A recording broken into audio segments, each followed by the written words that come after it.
So, I talked about the whole Middle East thing and putting things in proper perspective with the Middle East, with Israel, with the West, what the Western intentions are, the banking powers, and and what Rosecliffe likes to call the banking state that wraps itself in religion that hangs off on the coast of the Mediterranean.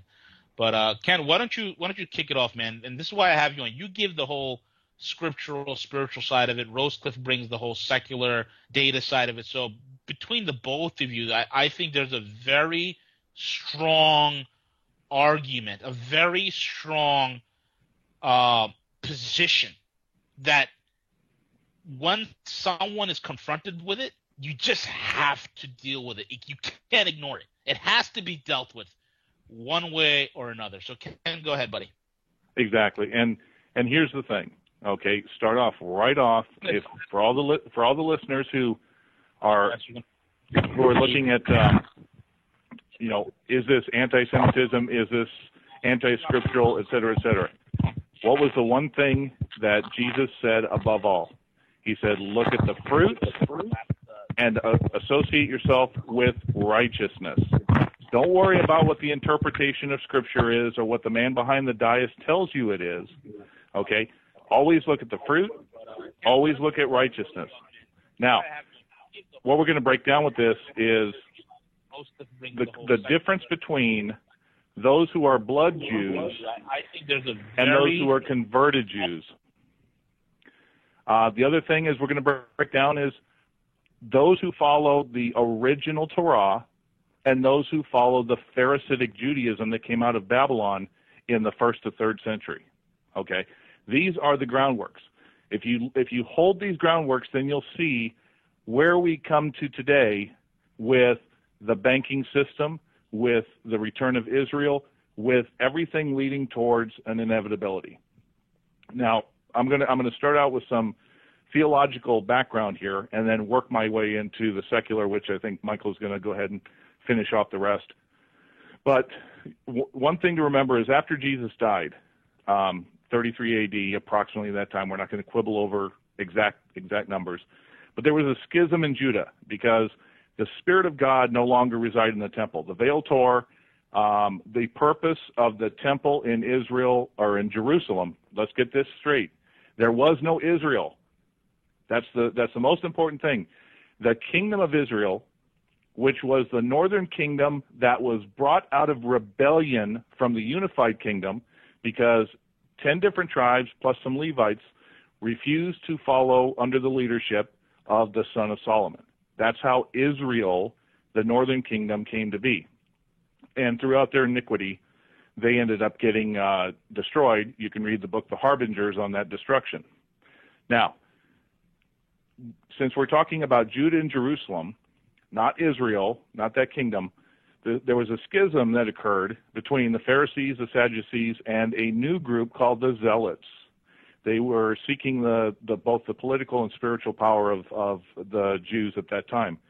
Eventually, you got to about 66 A.D., and they decided to try to overthrow Rome, started a rebellion, which led Titus to destroy not only the kingdom, but the temple, and then force them all into exile.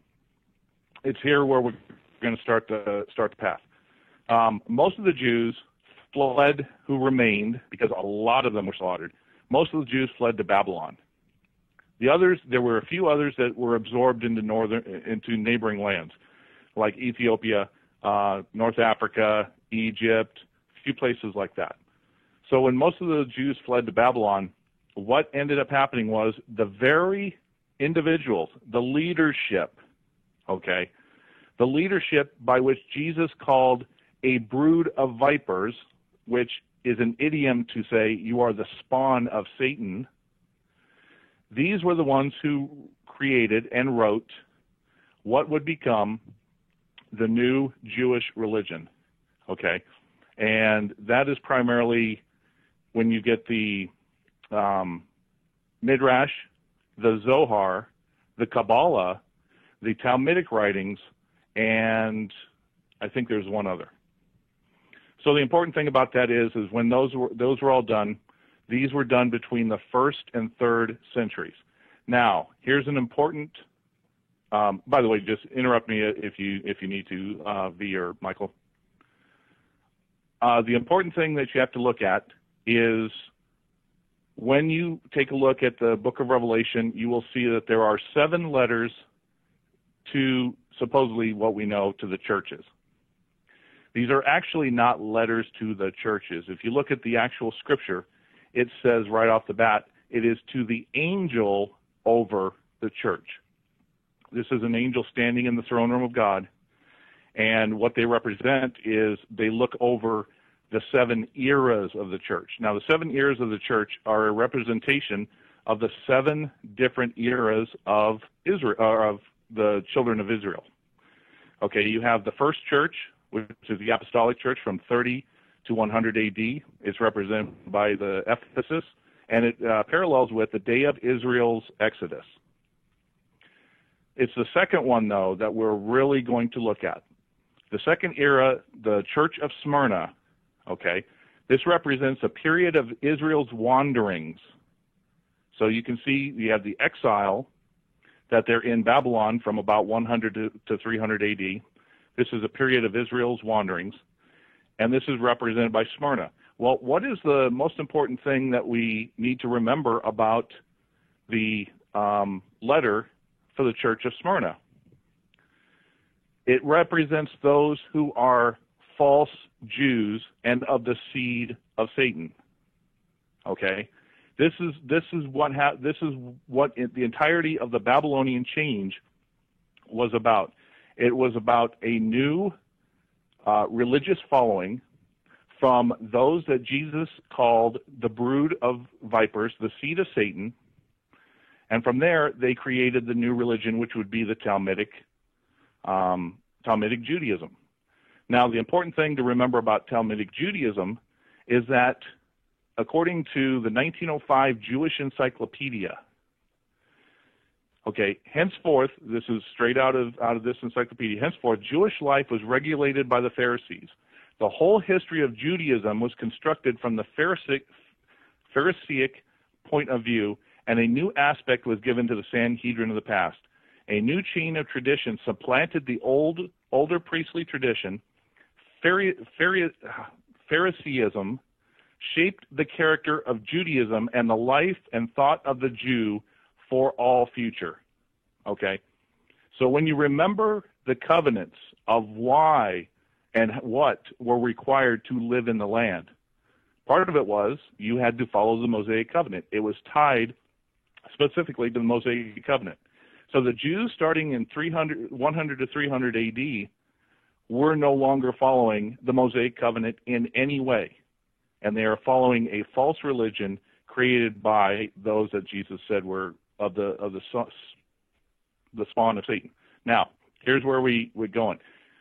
Most of them started migrating out of Babylon after the 3rd century, but primarily around the 8th and 9th century.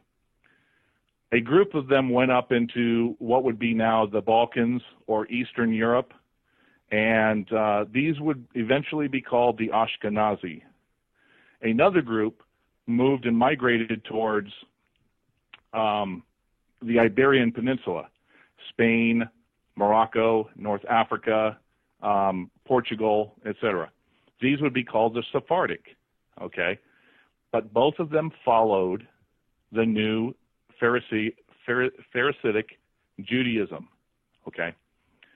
Now, what's the important thing about this? When you look at the history of these branches going off, the ones that went to the Iberian Peninsula, from that family and the conversion to the new Pharisaic Judaism, you have the Rockefellers, who came from the Venetian banking families that spawned from the fallover of the Roman Empire. They eventually migrated up into the Iberian Peninsula.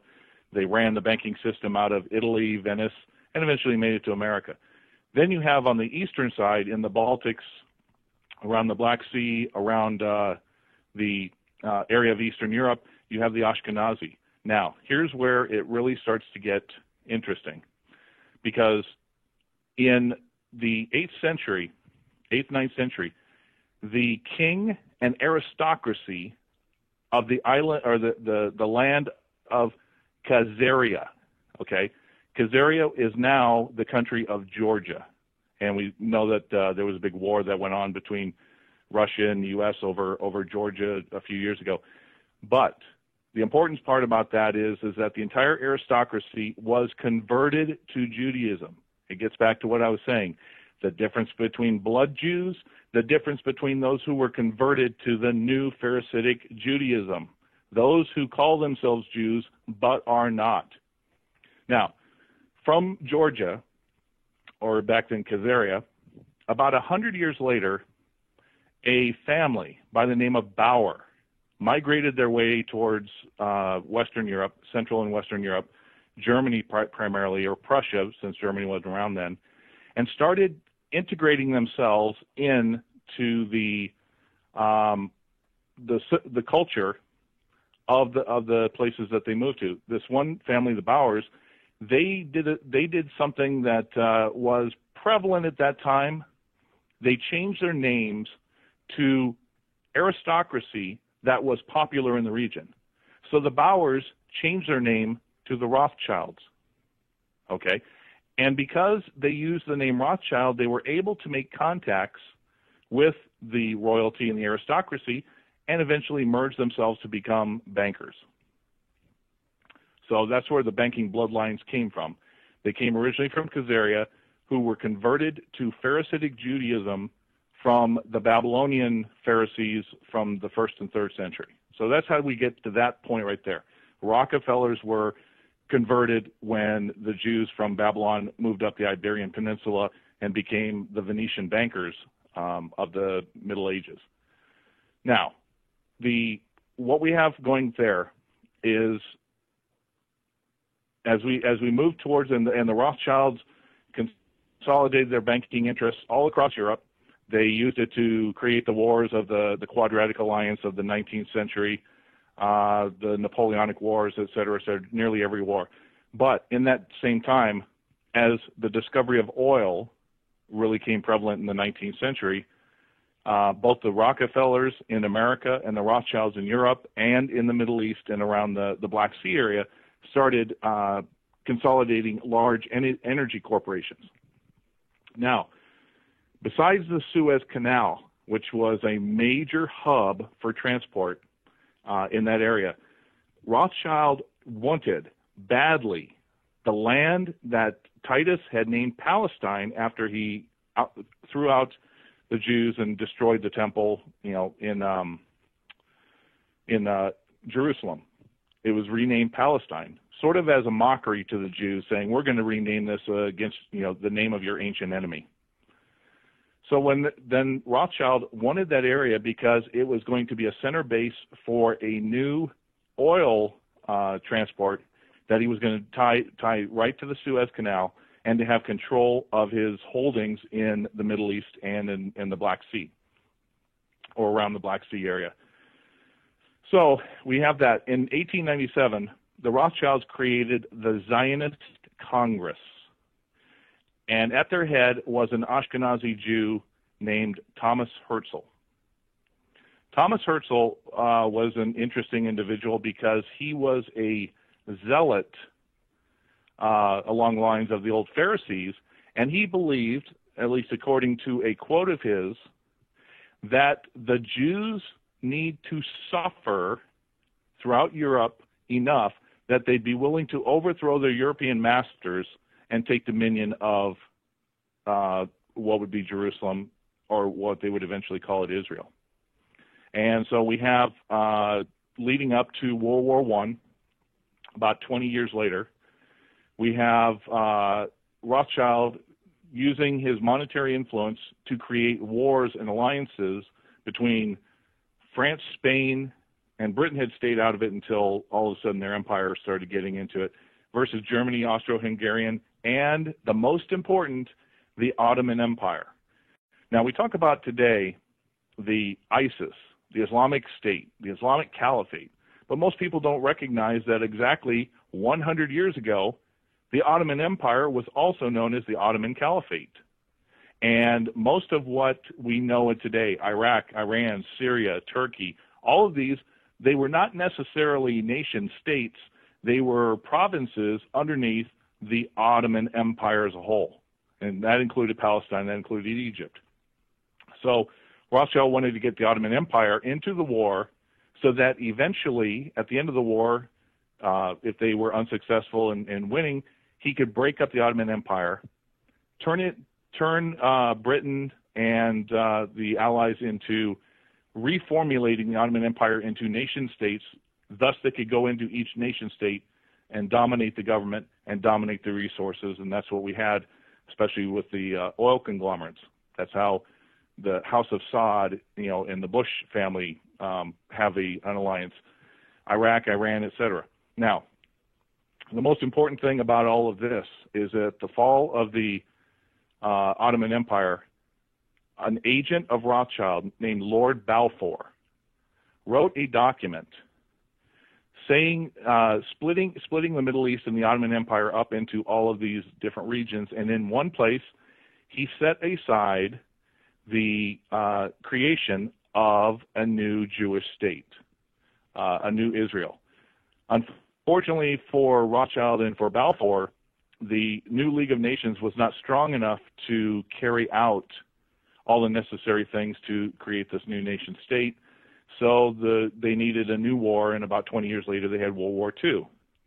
And what they did was then, since they needed enough atrocity to make the world demand for a Jewish state, you have Adolf Hitler, who by many accounts is the bastard son, forgive my French, of a Baron Rothschild in Austria to a handmaiden in his house. And so we have Hitler, who was already brought up in the Rothschild cabal. He was funded by Ashkenazi Jewish bankers from the United States, from under the Rothschild and Rockefeller banner, and they created that plan to annihilate not just the Jews, but anybody who didn't fit into their schemes.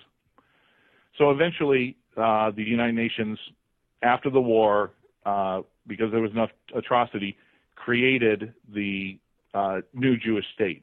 Now, the Palestine was controlled by the British under the British Empire at the time, and it was supposed to be a slow, methodical transfer, because this land, of course, had been under Arab and Ottoman control for centuries.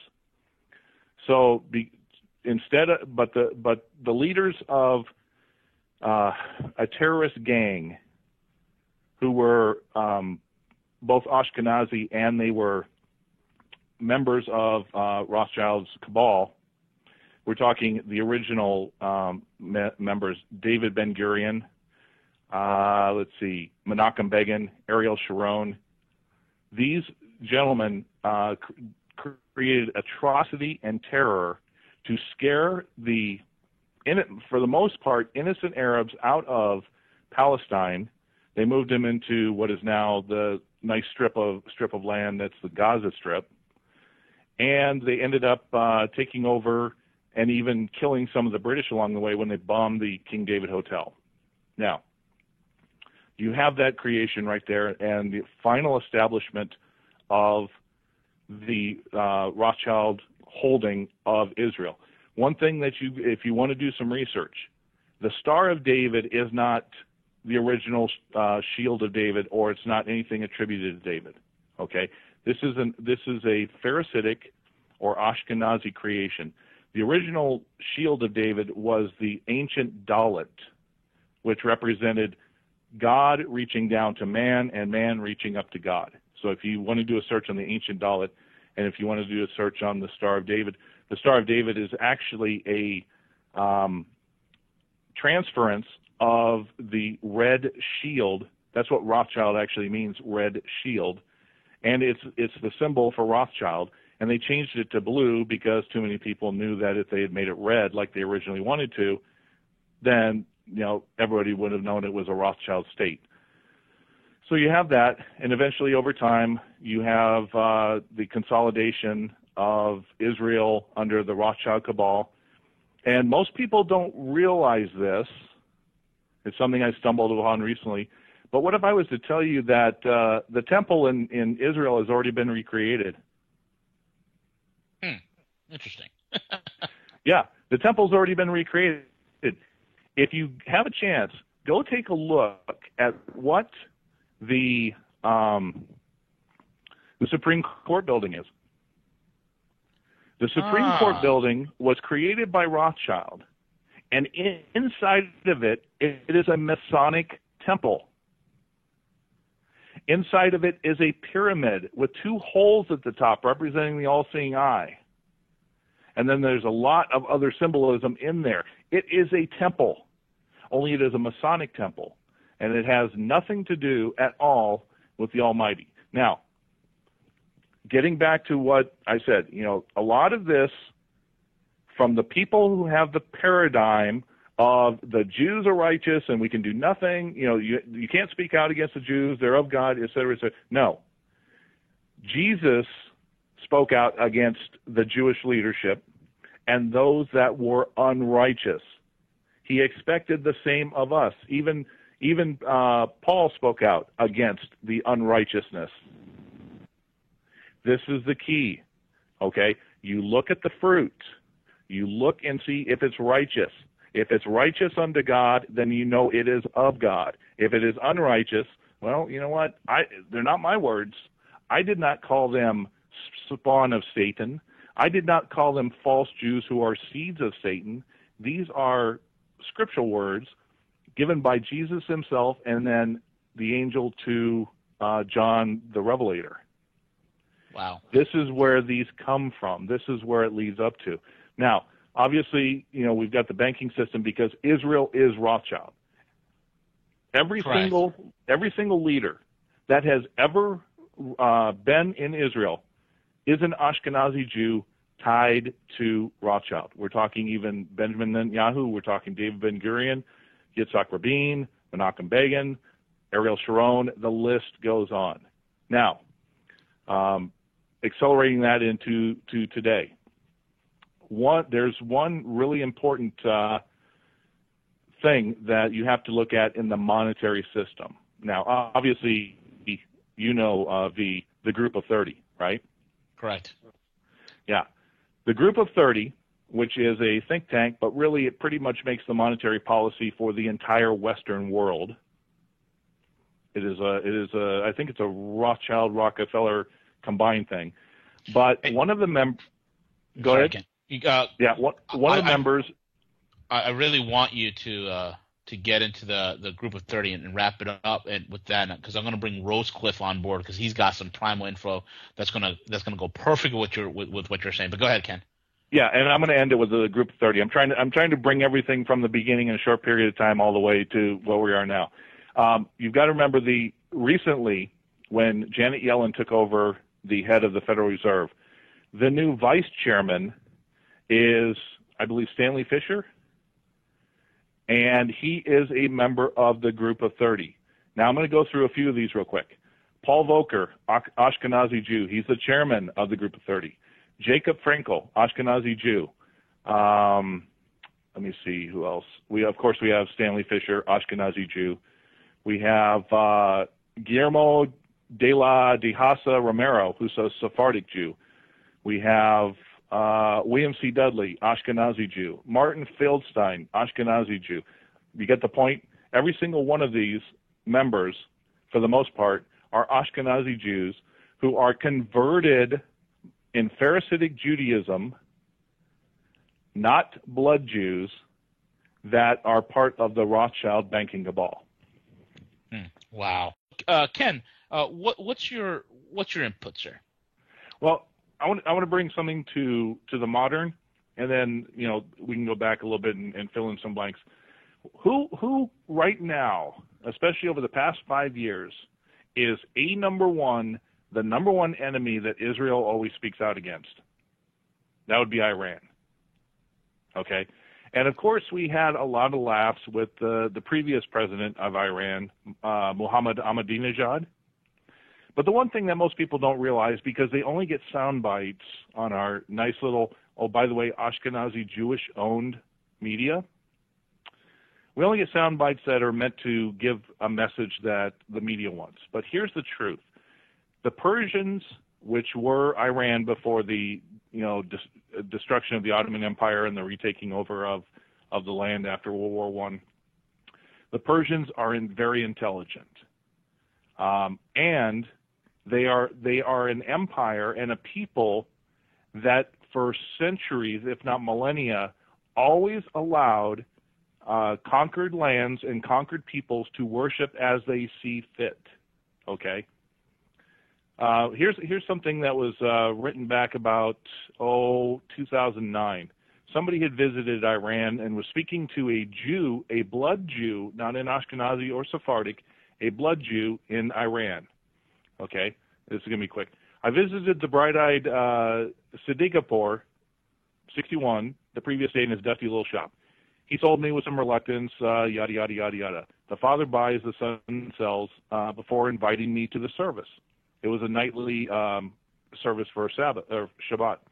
Accepting, I inquired how he felt about the chants of death to Israel, Marg Bar Israel, that punctuate life in Iran. And this was his quote: "Let them say death to Israel. I've been in the store 43 years and never had a problem.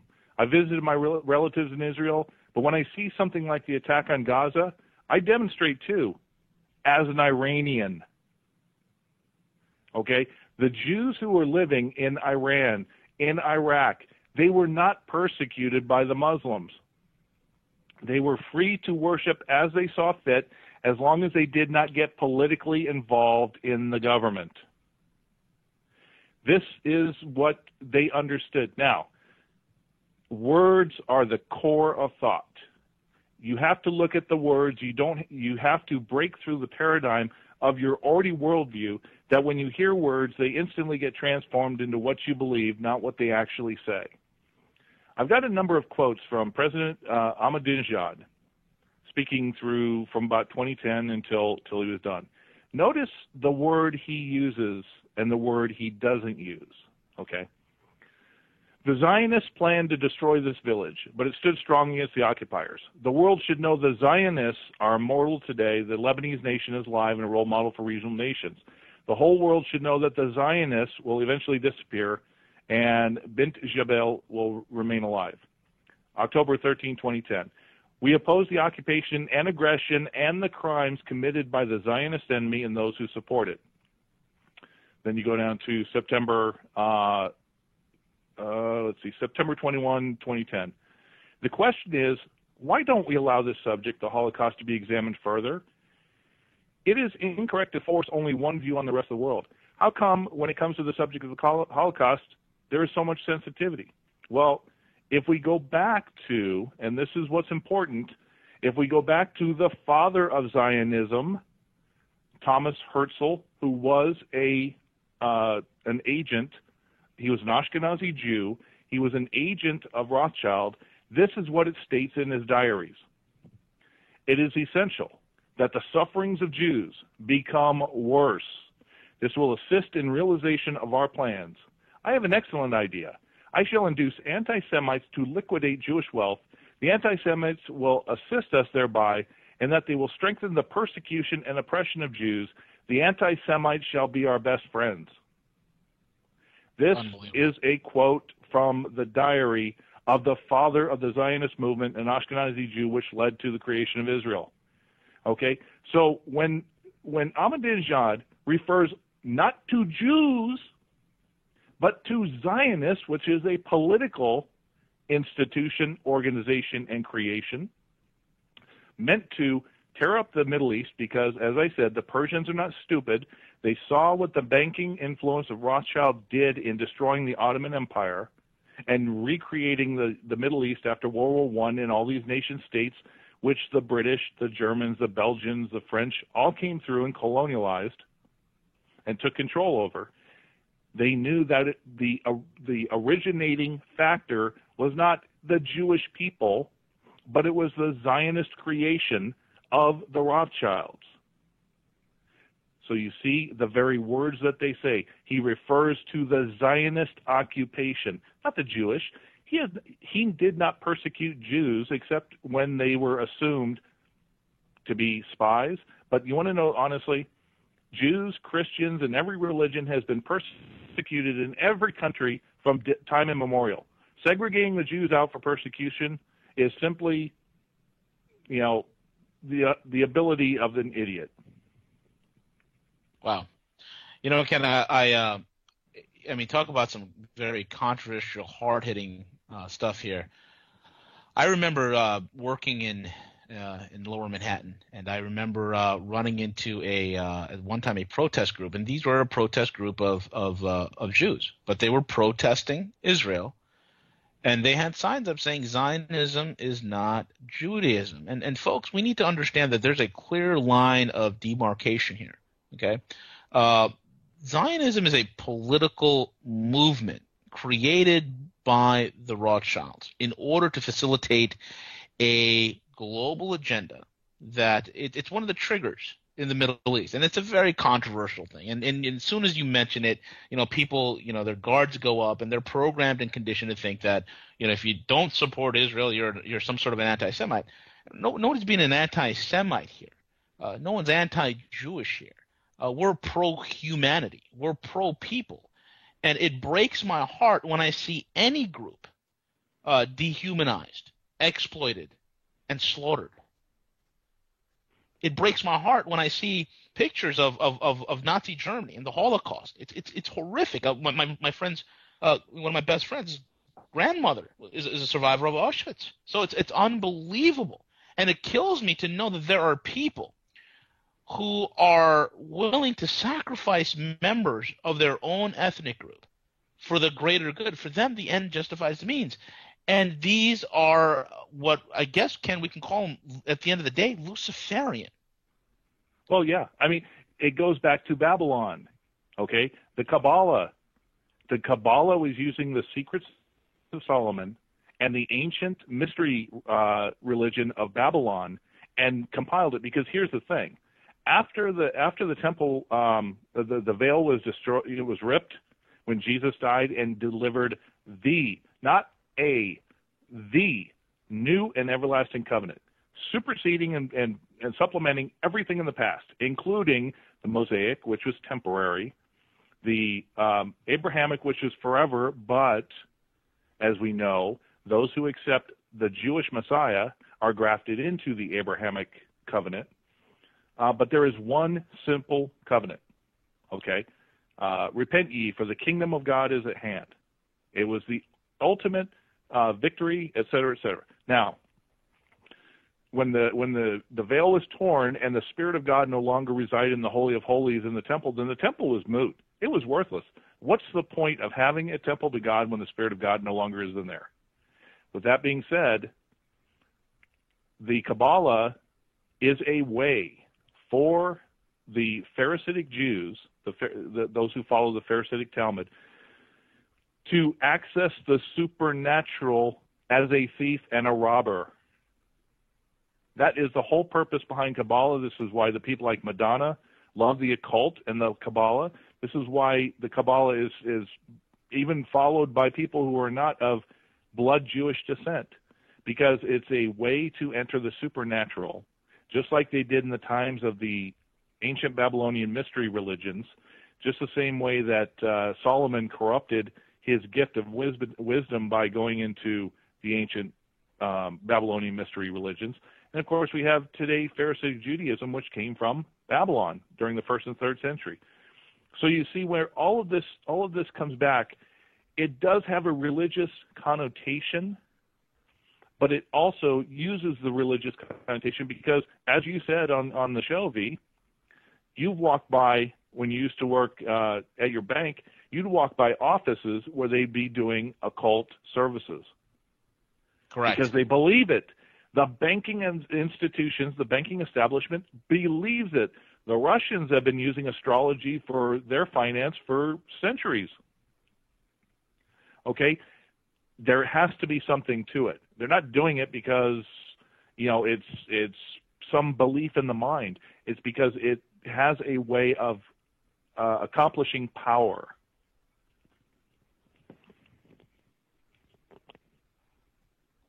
Yeah, absolutely, Ken. It is a way of establishing power. These people, it's a religion to them. They're not doing this kind of stuff because it's they're bored. They're not doing this because it's some sort of a initiation because they're running some sort of a long running college fraternity here.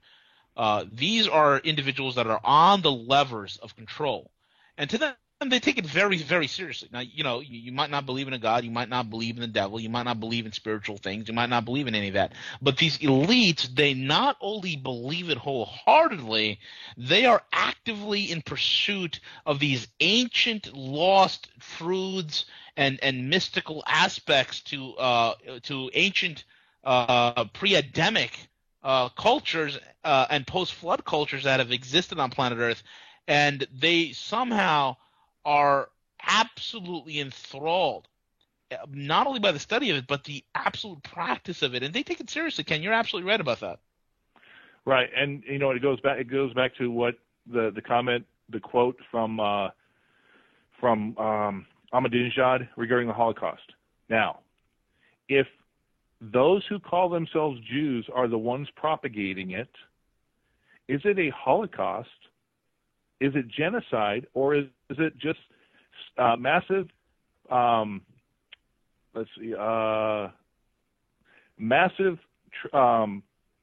violence against a people to achieve a certain goal? Persecution is the word I was thinking.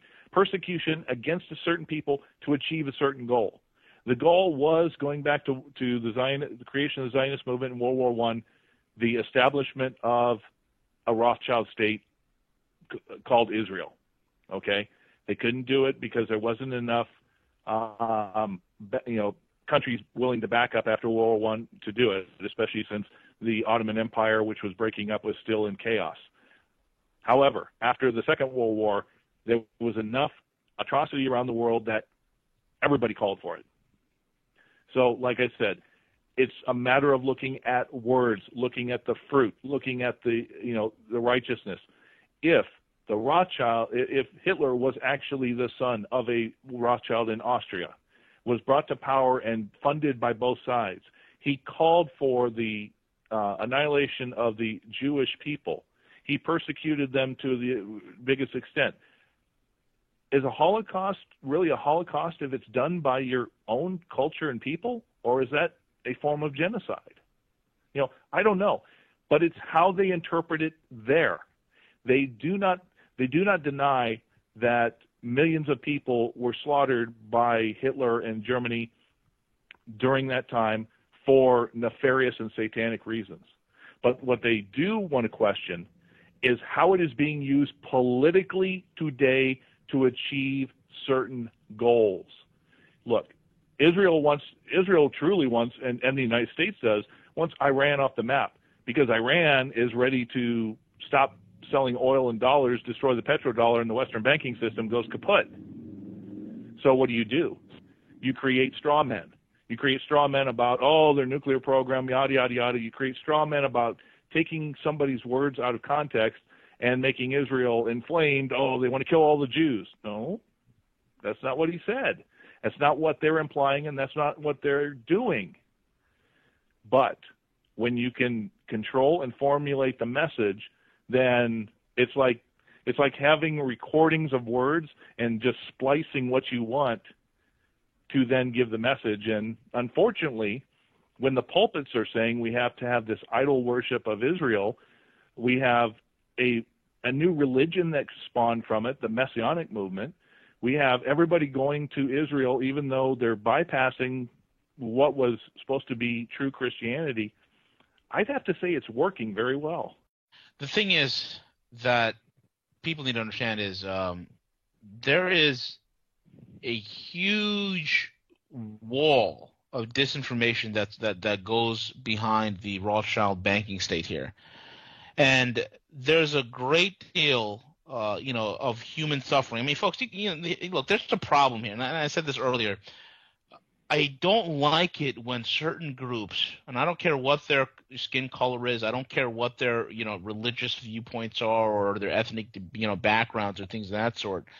There is a serious problem when you begin to dehumanize a certain group of people that you quarantine them into a minute, like 1 square mile part of the world, and then you'll give them entrance in and out, and then you go into there saying, oh, there's terrorists over there, and then you bomb them with white phosphorus, which is against the Geneva War Convention.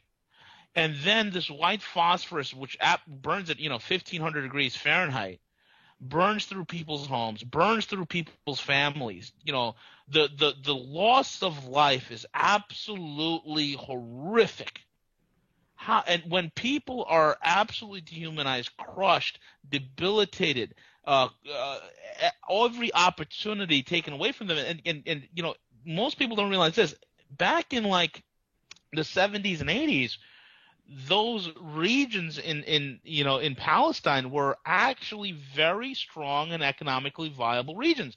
It was at one point the economic output would place them in 12th or 11th or 12th in the world in economic output. And then you had all of a sudden the terrorist thing springs up, this, that, and the other, and then the whole place is an absolute mess, folks. There's a problem. Just recently, Mike talked about ISIS, and ISIS is a CIA Langley front operation. But you look at al-Nusra. Okay, why was Israel providing air cover for al-Nusra while al-Nusra was going into Syria and Lebanon? Okay, and most people don't know this. Hamas is an Israeli creation. In other words, so America has Al-Qaeda and ISIS, the Brits have the Muslim Brotherhood, and Israel has Hamas. And Hamas was created as what? A counterweight to Hezbollah. And folks, you got to understand this. The state is, or the only benefactor from every act of terrorism. Every single time. The only entity that gains the most amount of power, most amount of influence, most amount of control, every single time because of terrorism is the state. And that's why terrorism is always used as the perfect weapon of the state against its own people, because you have a perpetual boogeyman that you can never find because we're in the war on terror. There could be a terrorist underneath your desk, hiding in your pants. I mean, you name it. Ken. No, it's the truth. And look, straight up, okay, what did Jesus say? Jesus said, love thy God above all things and love thy neighbor as you love yourself. But he also said, flee from unrighteousness. Okay? It doesn't matter. I speak out against unrighteous in Christianity, in churches, in the religions that it is. I speak out in unrighteousness of the Islam. I have a good friend who lives in Detroit. He's a Muslim, but he really despises what radical Islam is, whatever. He's a friend of mine. You know what? And we both stand in agreement against what radical Islam is doing. I have Jewish friends. Okay? We've learned, for the most part, I know that they follow Pharisaic Judaism. For the most part, we don't ever talk religion. He has chosen his path, I have chosen mine. I don't hate or despise or whatever. We're not here to do that. You know what? The thing about it is the world's going to go towards where the world's going to go. The one thing I really want to point out here, for those who believe that Israel, the return of Israel in the 20th century was of God, is to ask yourself, okay, if it was supposed to come before the end times, why is Israel not mentioned one single instance in the book of Revelation? Why is the temple not spoken in the book of Revelation? Why are we pulling out Old Testament prophecies and trying to construct them when they really had nothing to do with today? Everything in the Old Testament, every prophecy in the Old Testament was about one of two things: the first coming of Jesus, the second coming of Jesus, not anything in between. So really, if you want to look at it, the Old Testament prophets, virtually everything that they talked about was either in the Messianic period, the 1,000-year millennial reign, or leading up to the coming of Christ. Revelation talks about these end times during that time. It speaks of the children of Israel, not Israel. It speaks about the holy temple, which is the temple in heaven, but it speaks nothing about the land of Israel, where the temple wasn't even in Israel anyway. The temple was in Jerusalem, in Judah. Israel was ripped, as it says in 2 Kings, it was ripped from the vine of David forever. There is no return of Israel. There's no return of the kingdom of Israel. There's no return of any type of semblance of government. But why was it then named Israel? Well, if these people do follow the adversary, then what? Then you're giving the middle finger to God, saying, "Ha! We'll make sure that there's a return of Israel before the Messianic period, and we'll even name it what you said would never return. We're calling you a liar." That's what the whole basis behind the religious aspect of this is. And you know, the thing about it is like I said, going back to the covenant, if this was by the hand of God, if this was prophesied by God, then God has rules for the land being part of the covenant. One, you will have no false idols in the land. Whoops. Isn't there a Muslim temple on the Temple Mount? Yep. Aren't there Muslims that actually are in government in the Knesset? Yep. Here's something else. Did you know Tel Aviv is Asia's largest gay pride parade? Correct.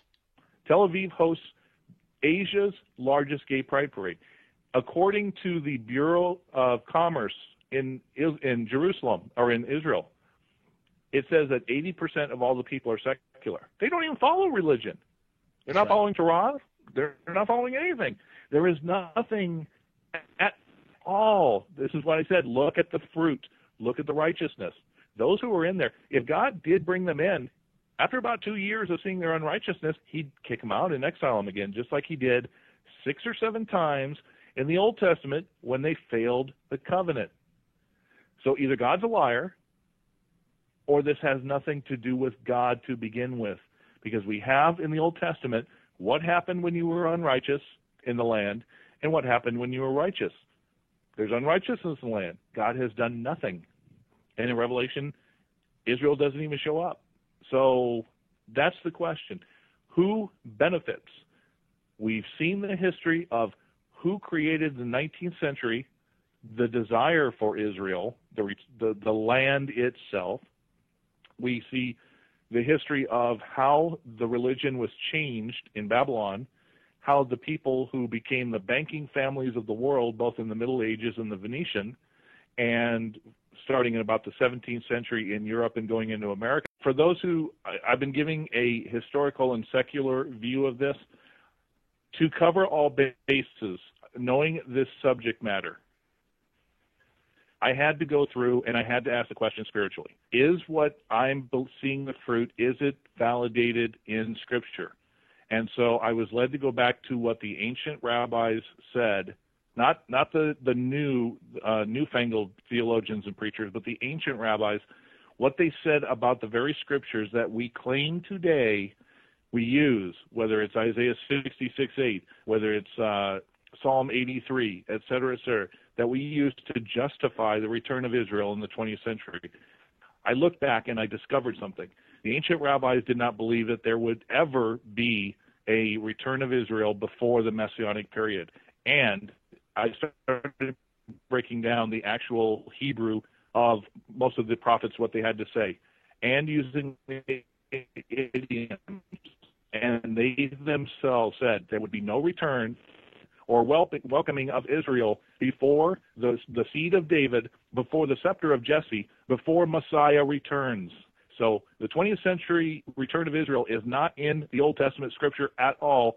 It refers to a return of the people and then welcoming of them only when Jesus returns in the 1,000-year millennial reign. And the book, if anyone's interested in seeing both the history that I laid out earlier and the scriptural thing behind it, you can go to my website, thedailyeconomist.com, and on the upper right, you can get a softback or an ebook and go from there.